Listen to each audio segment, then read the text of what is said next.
Magandang araw mga kaibigan. Welcome back sa ating YouTube channel. Sa araw na ito ay mayroon po tayong pupuntahan at ang pupuntahan po natin ay walang iba kundi ang Barangay Dulis, Magpet, North Cotabato.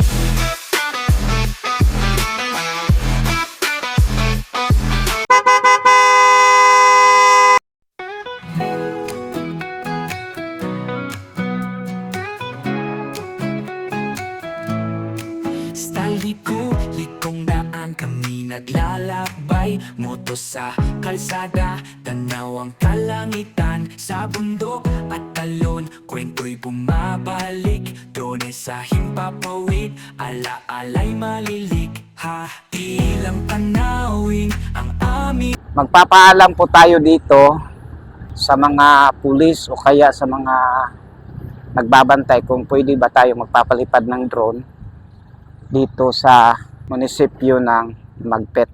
Okay mga kaibigan, nandito na po tayo sa munisipyo ng Magpet, North Cotabato. Tapos ginagawa talaga natin ay nagpapaalam muna tayo sa mga pulis kung walang opisina yung munisipyo para aware po sila na mayroon pong nagpapalipad ng drone o kaya nagbablog sa area para walang question kung sakaling makita po yung drone natin na lumilipad sa area. Medyo kinabahan po ako kasi kausap ko yung chief ng police station ng Magpet, North Cotabato.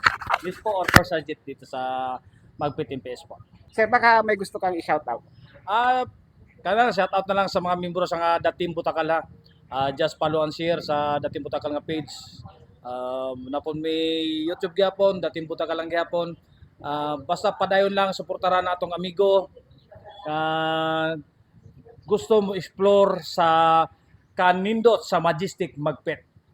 Okay, daghang salamat sir. Maraming salamat po. Support nyo rin sa YouTube mga kaibigan, Datim Butakal.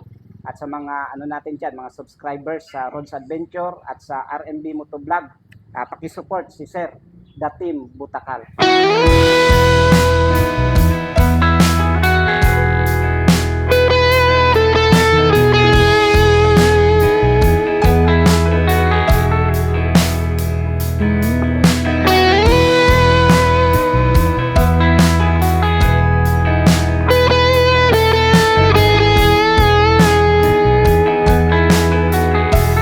Kausap po natin yung isang pulis kanina na leader po ng mga kapulisan dito sa Magpet at pinayagan po tayo na magpalipad dito ngayon ng drone, kaya magpapalipad po tayo ngayon para makita nyo po kung gaano kaganda itong munisipyo ng Magpet, North Cotabato.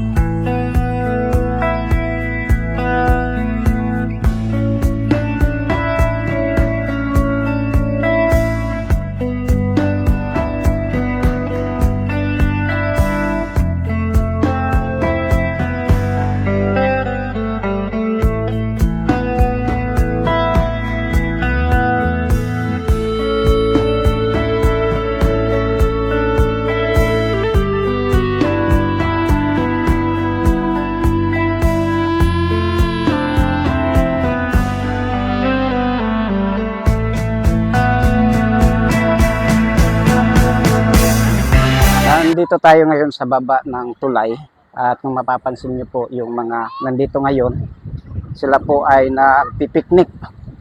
At kung bibisita po kayo dito sa Kabakan River, ay ayon po sa tinanong natin kanina, ito daw ay nasasakop sa Barangay Dulis, Magpet, North Cotabato. At kung pupunta po kayo rito, pwede po kayong maligo dito sa tubig. At kung gusto niyo rin na kumuha ng cottage, ay pwede rin kayong kumuha ng cottage doon. Magbabayad lang kayo.